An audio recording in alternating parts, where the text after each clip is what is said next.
Your hands, you're like, I always keep my hands. this. Need to All pull. right, Damon Howard. So Damon, you are a Native American stand-up comedian. That is correct. I am a Native American stand-up comedian. And what tribe are you from? I'm from the Navajo tribe, but my dad's Navajo, my mom is Navajo, dad is Apache. But I only know the Navajo side. And you were born in Colorado? I was born in Mesa, Arizona in 1996, July 30th. Yeah, I remember your joke about that. Yeah. Okay, cool. What does the American dream mean to you? The American dream, I believe, is having a pursuit in something you really care about and something that brings you fulfillment, and constantly pursue that even if you don't ever achieve it. Do you think that the American dream has worked for you? Yeah, I think it's something that's always there and in existence, but it's just about how you see yourself in it all. Because since I see myself like as a process that's constantly like in work, then the American dream is always going to be in place. But if I see myself as something that's completed, then it kind of disappears. That's how you can become like stagnant and everything, and you become depressed because you're not pursuing or going after anything. So you think that the American dream is like a constant goal to attain? Yeah, it's a process. So it's never a completed thing. Because I feel like once you reach the end of your destination, then it's over. You don't know what to do next. So you have to think of something more that you wanted, like a bigger dream that keeps you going forward. What do you think that the biggest threat to America or democracy is? I think I'm a big fan of like Neil Postman. He has a book called Amusing Ourselves to Death.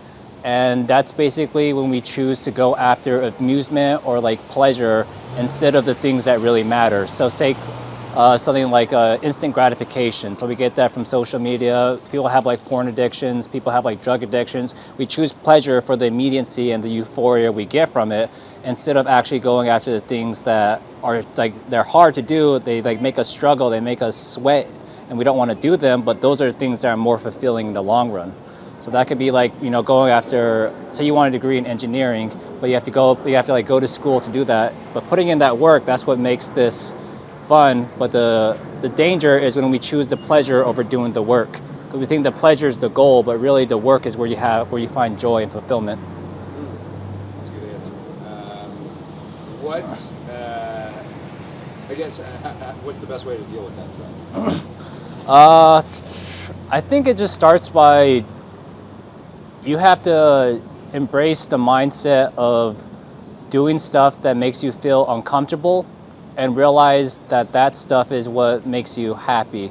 So it's like learning to love the stuff that is hard and the stuff that people don't want to do, because I think that ties back to just having a dream and a purpose. Because if your dream is like big enough or your purpose is big enough, then you're motivated so much extra to want to do that, and that gets you through all the pain and the struggle as well. So just like have a dream, have a purpose. Yeah. Yeah, ties back to the American dream. Yeah. How would you describe yourself politically? Politically, I am technically Democrat. That's just the way my parents raised me. But I don't believe in a lot of the stuff they do. So I think, like, I like to think like I'm a fiscal conservative, like really like balance the budget, then like grow your business and like be a capitalist in that aspect. But there's a lot of like social values which I'm definitely leaning toward more democratic. So I don't know. I'd say I'm independent in between, because it's a mix of the two for sure.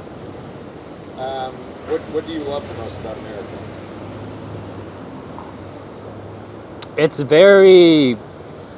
America's a very big place. So since I'm from Arizona originally, I grew up around Native Americans and Mexicans for the majority of that. Then I moved to Colorado, so I grew up mainly around white people and Filipinos. And now I'm in Chicago, where like the types of people I meet are just very different every day. And like the connections you make with these people, you just find out more and more interesting stuff about the world and how people live their lives. And that's like, it's like everyone has like a piece to the puzzle, for like making you happy, and like it's just cool finding all these other pieces and meeting these different people, especially if they're like really different from you. What do you hate the most about me?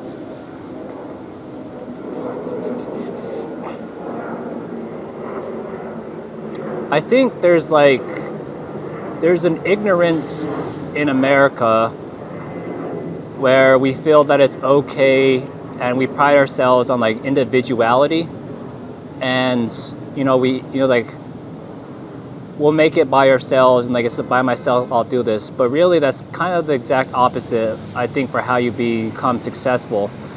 Like I think I heard a quote a while back, which was, if you make it to the top of the mountain and you're there by yourself, then you did something wrong, because then you're alone and you don't have anyone to like share all this success with, and you end up becoming like the real failure because you didn't bring people along with you. So I think just like communicating with people, forming really good bonds, even if they annoy you, but just becoming comfortable in that as well, because you need a community at the end of the day. Okay. What is the most important thing in your life? Probably, it ties back to family.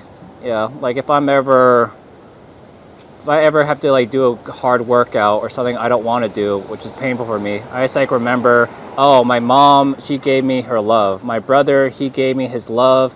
My friends, they gave me the love, like Ali or ex-girlfriends or whatever, like, but they put their loves in me by talking to me and like, supporting me. So that's kind of thing that's really just motivates me to get through like hardships. You want to ask a question?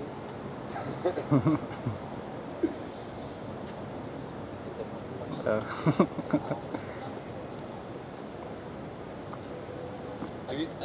Go. No. I was going to ask if you have your foreskin, but you can go. Do I have my foreskin? Yeah, I have my foreskin. What was your question? Do you want that? No, So you guys, we can get stuck with time. My question is not. Okay. It's just a different question. Aside from your family, what is one thing that you love about life? Aside from my family, what's one thing I love about life? Yeah.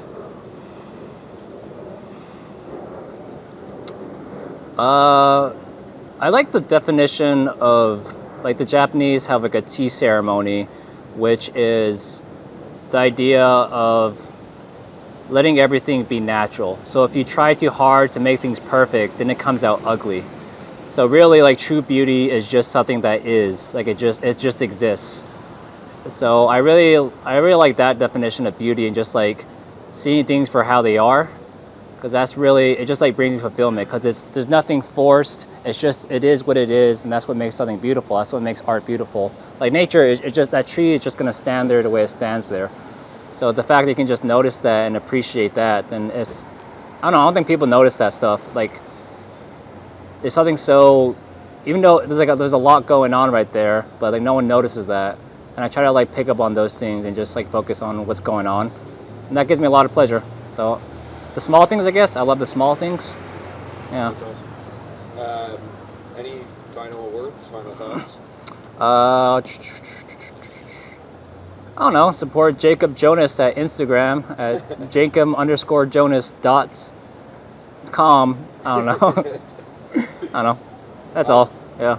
Great. Well, thank you for doing the interview. Yeah. I appreciate it.